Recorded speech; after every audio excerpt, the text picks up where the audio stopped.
My fiancé mocked my late mother during our engagement party, so I ended it publicly and let her family's reputation shatter before the cake was even cut.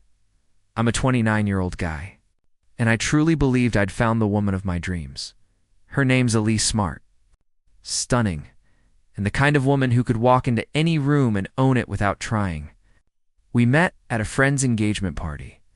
She was sipping white wine, laughing with her whole face, and I was immediately pulled in like gravity. From the moment we started talking, it just clicked. We talked for hours about everything: careers, loss, loyalty, what kind of people we wanted to be. It felt like we were speaking the same emotional language. At the time, I was still grieving the death of my mom.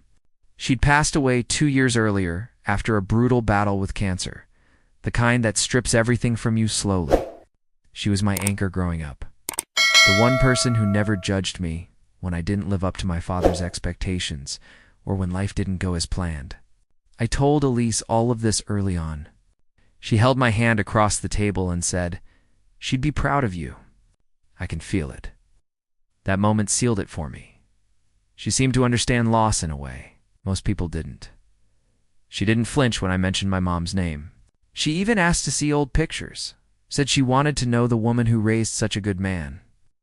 I was moved by that, more than I can put into words, but now, looking back, I can see the signs. The way her eyes glazed over when I'd talk about visiting my mom's grave. How she'd always redirect the conversation toward her goals, her family, her stress. I ignored those signs because love makes you blind, and grief makes you desperate for comfort. I should have paid more attention, but I was already falling, and I had no idea just how far I'd end up dropping. I proposed to Elise on a rainy Sunday afternoon in our apartment, nothing flashy.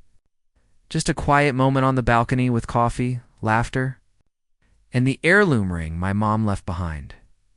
It was a simple emerald, deep green, set in a thin gold band. No diamonds, no designer name. Just history, my mother's strength, her love, and everything she ever hoped I'd carry into my future. When I pulled it out, Elise covered her mouth and gasped. She said it was beautiful, whispered she'd be proud, and hugged me like she meant it. For a while, I believed her. But 3 days later, while we were looking through wedding inspiration on her phone, she turned to me and said, "Babe, what if we reset the stone? You know, make it more modern?" I paused. "You mean change the ring?" She smiled like it was no big deal. "Just a little upgrade. We could add a few diamonds, maybe thicken the band." Nothing crazy? It hit me like a cold slap. I laughed it off awkwardly and said something about wanting to honor my mom's memory. Elise said she understood and that she was just brainstorming. But something shifted in me. I started to notice how, when people asked about the ring, she'd hide her hand or brush past the story. When we talked wedding decor, Elise always pivoted to clean aesthetics and timeless luxury, gently brushing aside any personal touches I suggested, especially anything tied to my mom. I thought it was wedding stress. I told myself she was just overwhelmed. But deep down, I could feel it like a draft. Sneaking through a cracked window, the warmth was slowly draining from the relationship. And I couldn't shake the feeling that my mother's memory didn't belong in the version of the future Elise was building. The first time I met Elise's parents, I made the mistake of bringing a photo album. It was this old, leather-bound thing my mom had kept for decades. I thought it might help them understand where I came from, see the people who made me who I am. Elise gave me a stiff smile when I pulled it out in their living room, but I ignored it. Her father, Richard, barely glanced at the cover before asking, "So, what do you do again?" Her mother, Celeste, sipped her wine and said, "You're very grounded." Elise always did like charity projects. I smiled through it. That whole evening felt like a job interview. I was destined to fail. Richard asked me about money, long-term investments, if I had a realistic plan for career growth. Celeste, on the other hand, complimented Elise's ex. "Derek always had a sharp sense of fashion, didn't he, honey?" Elise laughed nervously. I felt like an outsider trying to audition for a family sitcom I didn't belong in. At dinner, I mentioned how my mom used to make lasagna from scratch. Celeste blinked and replied, "How quaint." That was it. No follow-up, no smile, just a dismissive flick of her hand as she reached for the salt. After we left, I tried to explain how weird the whole night felt. Elise just sighed and said, "They're intense, but they mean well. They just don't know you yet." And I wanted to believe that. I really did. I wanted to think they'd warm up with time, that they were just being cautious. But the more I tried to show them who I was, the more I realized they didn't want to see. They didn't want to. They wanted a trophy. And I was just a placeholder, a man who came with too much heart and not enough polish. It started with little things, things you could almost miss if you weren't paying attention. One evening, I came home from work carrying a small bouquet. It wasn't a special occasion. Just something I used to do for my mom, randomly bringing her flowers to make her smile. Elise took them, smiled tightly, and said, "You know I'm not your mother, right?" I laughed, thinking she was joking, but her face didn't change. She put the flowers in water, but left them on the kitchen counter like they were in the way. Another time, I brought up wanting to include a small photo of my mom on our wedding invitation, just her name, nothing dramatic. Elise frowned and said, "Babe, I get it. You miss her, but it's our day, not hers." I stared at her, not knowing what to say. She changed the subject before I could respond. Flipping open her laptop to show me cake designs, she always did that, dodged, redirected, minimized. When I mentioned wanting to visit my mom's grave on what would have been her 60th birthday, Elise sighed like I'd just told her we had to cancel the wedding. "You've gone every year," she said. "Isn't it time to move forward?" I asked her if she wanted to come with me, and she didn't even try to pretend. "I don't do cemeteries," she said, flat, cold. That night I cried quietly in the shower. Not because she didn't want to come, but because I realized I had stopped expecting her to care. It wasn't just her parents. It was her too. The woman who once said, "I want to know the woman who raised you," now treated her memory like emotional clutter. And every time I brought my mother up, it felt like I was saying something Elise wished I'd just keep to myself. About a month before the engagement party, we were finalizing the details for the invitations and event flow. Elise was in full planner mode, Pinterest boards, floral mock-ups, color palettes. I mostly stayed quiet, letting her lead. But there was one thing I wanted to be firm about. "I want to include a small memorial table," I told her. "Just a framed photo of my mom and a candle. That's it." Elise barely looked up from her laptop. "I mean, this isn't a funeral. It's not. But she was my mom. She should be there in some way." She hesitated, then smiled. Tight, practiced. "Okay, fine. But don't make it a whole scene. It has to be tasteful." I thought that was the end of it. A week later, we met with the event planner. Elise rattled off every detail, down to the shape of the champagne flutes. When the planner asked, "Any personal touches? Memorials or dedications?" Elise shook her head. "Nope. Just a clean, elegant vibe." I felt like I'd swallowed a stone. After the meeting, I asked her about it. "What happened to the table for my mom?" She blinked like she genuinely didn't understand the question. "Oh, I must have forgotten. I'll tell her next time." But she never did. Every time I brought it up, she brushed it aside. "Don't stress. We'll figure it out. You're overthinking it." That was the moment the unease stopped being subtle. It was now loud, constant, gnawing, because it wasn't just about a table. It was about what that table represented: acknowledgement, memory, respect, and for Elise, it clearly took up space she didn't want to give. That night, I stared at the guest list we'd written together, and for the first time, I wondered if I even belonged on it. It was close to midnight when I heard her laughing in the living room.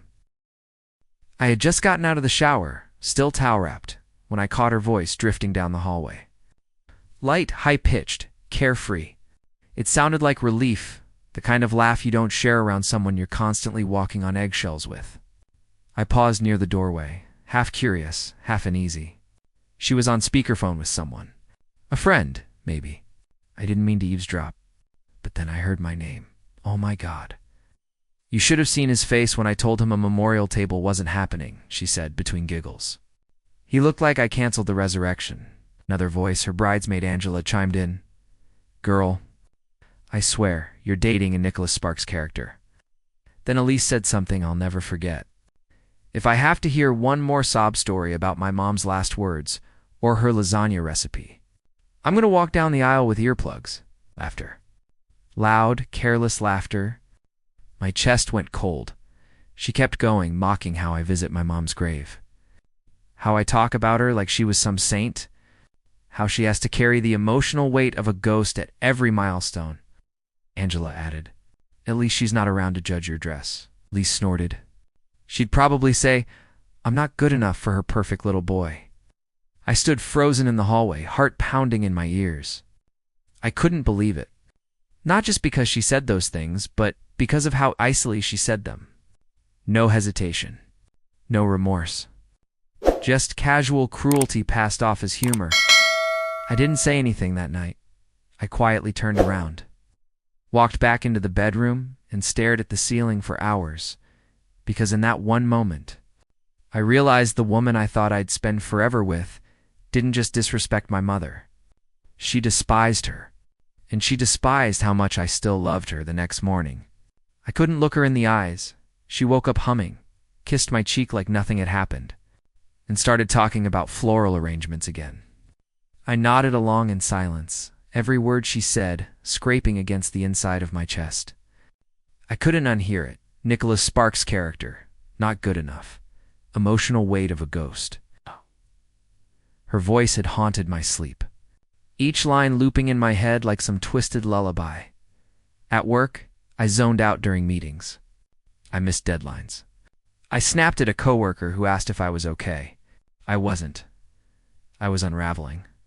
That night, I sat on the floor of my closet, the only place that felt small, enough to hold the weight I was carrying, and opened a dusty box of my mom's old things. A scarf that still faintly smelled like her perfume. A card she'd written me when I got my first job. I'm so proud of the man you're becoming. Never let someone make you forget who you are. Cried like a child. Ugly, gasping sobs into the fabric of her memory. And the worst part? I wasn't even crying over Elise. I was crying because I'd let her turn me into someone my mom wouldn't even recognize I used to be. Kind, present, thoughtful, the guy who'd drive 3 hours just to surprise a friend on their birthday. The guy who believed love meant holding space for someone's pain, not mocking it behind their back. Now I was just quiet, careful, diminished. That night, Elise called me into the living room to show me a venue's website. I stared at her as she rambled about chandeliers and seating charts, and I felt absolutely nothing. No love, no anger, just a hollow ache. And in that moment, I knew. I hadn't lost her. I'd lost me. I didn't confront her, not yet. There was a version of me, the old me, who would have sat her down and asked, "Why would you say those things?" But that version was gone, buried under months of subtle cuts and passive cruelty. This new version, he was quiet, observing, calculating. So I smiled. I smiled through coffee runs and cake tastings, complimented her dress fittings, nodded at her father's investment advice. I played the part she wanted. The agreeable fiancé who stayed in his lane. But inside was building something else. My exit. I reached out to the event planner behind her back and paid. From my own savings, to include the memorial table for my mom, I requested a specific floral arrangement, white lilies and forget-me-nots. The same combo we used at her funeral. I asked for it to be placed right next to the welcome sign, where no one could miss it.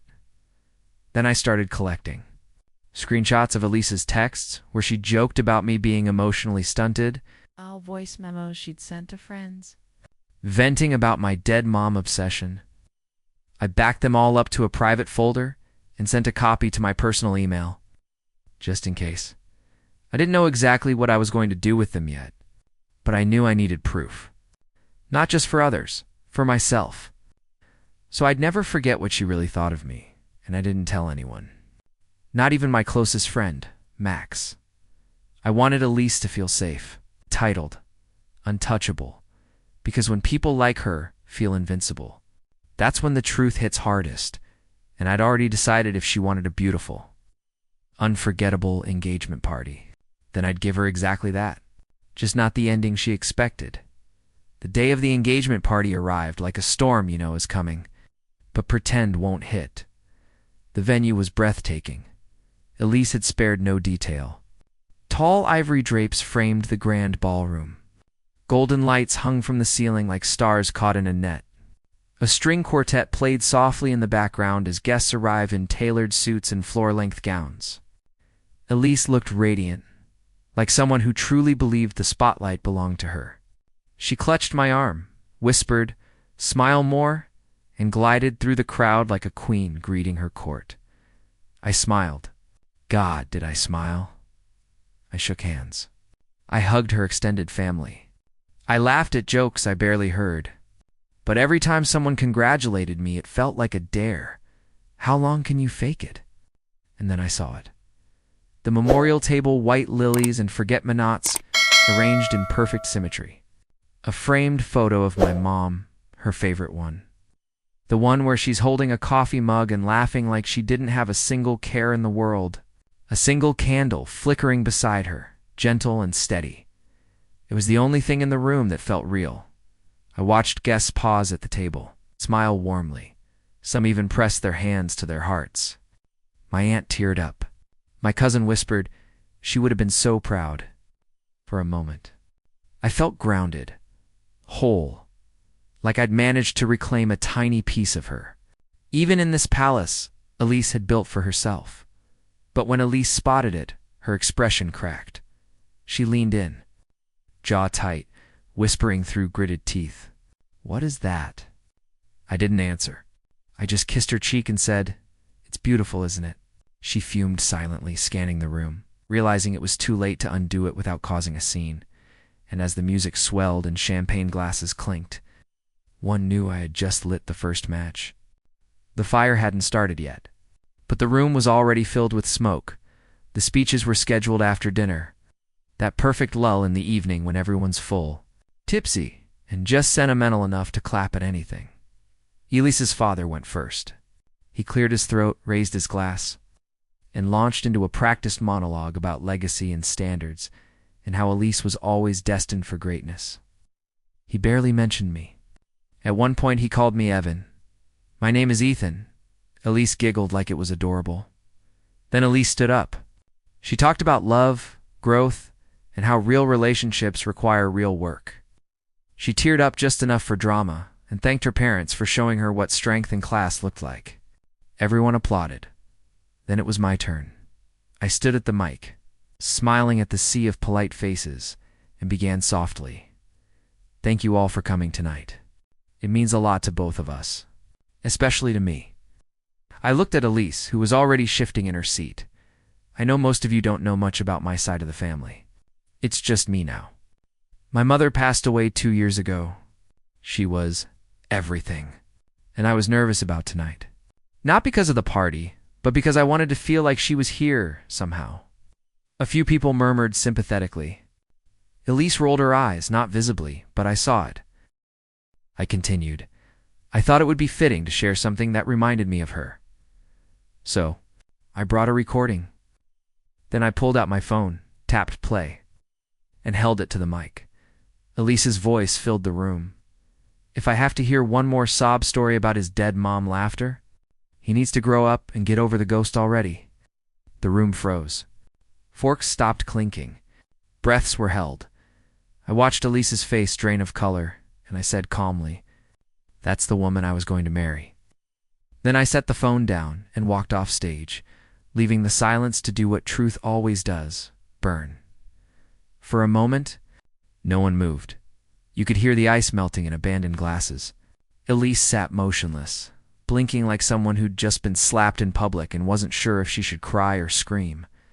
Her father stood halfway out of his chair, mouth slightly open, as if trying to form words that wouldn't come. Her mother just stared at me, the kind of stare. That's usually followed by lawsuits or threats. Then the whispers started, first soft, then louder. People turned to one another, eyebrows raised.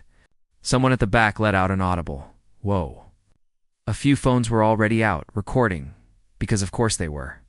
This was a room full of people addicted to appearances, and nothing draws a crowd like a perfectly dressed disaster. Elise finally stood up. Her voice cracked as she shouted, "That was a private conversation. You're taking it out of context." I turned back briefly and said, "There's no context that makes that okay." She tried again, stumbling over her own panic. "I was venting. People say things they don't mean." I nodded slowly. "Right. But you meant them enough to laugh, and enough to say them again." And again, her hands shook as she looked around the room. "You're trying to humiliate me." "No," I replied. "You did that to yourself." Her mother rushed to her side, whispering something frantic. Her father called security, probably hoping to spin this into some emotional breakdown narrative. I didn't care. I wasn't yelling. I wasn't crying. I was done. I walked to the memorial table, kissed my mother's photo, and whispered, "You don't have to worry." I didn't let her win. Then I turned, nodded at my cousin near the door, and walked out, leaving behind the cake, the speeches, and a woman whose carefully curated world had just collapsed under the weight of her own cruelty. Because sometimes revenge isn't loud. Sometimes it's silent, precise, and served right before dessert. It's been 6 months since the engagement party. 6 months since I walked away from Elise, her family, and the version of myself I had nearly lost trying to be good enough.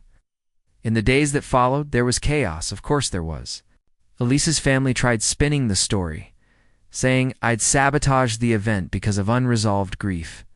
But too many people had heard the recording. Some guests posted about it anonymously. One even uploaded a clip not of the recording itself, but of Elise's reaction. That video hit 500,000 views in 2 days. The comments were brutal. People saw through the performance. She disappeared from social media for a while. Her parents issued a statement about protecting their daughter's mental health. I stayed quiet. I didn't engage. I didn't explain or defend because I wasn't interested in proving anything anymore. I had already won, and I'd done it without raising my voice. I moved out of the apartment within a week, packed everything I owned into my car, donated what I didn't need, and drove 3 hours north to a small town I'd visited with my mom as a kid. Rented a modest one-bedroom, with creaky floors and morning light that pours through the windows like warm forgiveness. I visit the local cemetery once a week, not because I'm trapped in grief, but because it reminds me who I am and who she was. There's peace in that. I started therapy. I run again. I cook lasagna from scratch on Sundays, her recipe, handwritten on stained index cards. And sometimes, when someone tells me they're in love and ready to propose, I smile and say, make sure they love all of you, especially the parts you still carry with you, because now I know, real love doesn't flinch at your wounds. It holds them gently. And anyone who mocks the ghosts you carry was never meant to walk with you into the future.